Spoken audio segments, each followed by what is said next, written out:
Hello জয়পুরহাটবাসী, আসসালামু আলাইকুম। আজকের ম্যাচে জয়ের লক্ষ্য মাত্র ৪৩ রান, ৫ ওভারের সংক্ষিপ্ত ফরম্যাট, টি-20-র চেয়েও দ্রুতগতির খেলা। প্রতিটা বল এখানে এক একটা ফাইনাল। দেখে মনে হচ্ছিল সহজেই পার হয়ে যাবে, কিন্তু ক্রিকেট তো অনিশ্চয়তার খেলা। বোলারের গতি ও সুইং, ব্যাটসম্যান সতর্ক।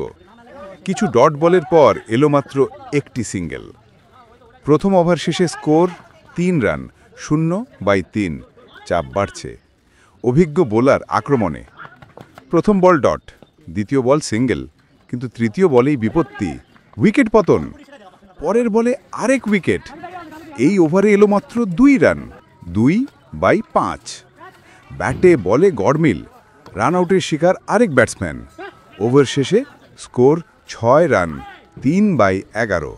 সঙ্গে ৩ উইকেট হার। দরকার ৩২ রান, হাতে মাত্র ২ ওভার। দর্শকরা এখনও আশায় বুক বাঁধা, কিন্তু এই ওভারেই সব শেষ। দারুণ বোলিং, ২টি উইকেট, একটি দৃষ্টিনন্দন ক্যাচ। ওভার শেষে মাত্র ২ রান, ৫/১৩। প্রয়োজন ৩০ রান, হাতে শেষ সুযোগ।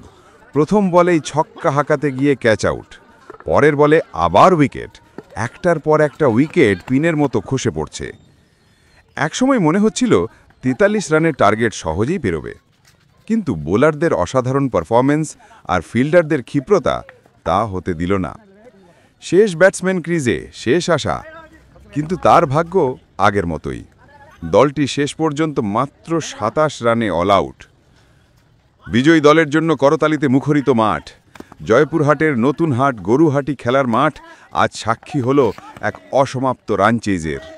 ক্রিকেট আবার প্রমাণ করল, কোনো টার্গেটই ছোট নয়, যদি বোলিং আর ফিল্ডিংয়ে থাকে পেশাদারিত্ব।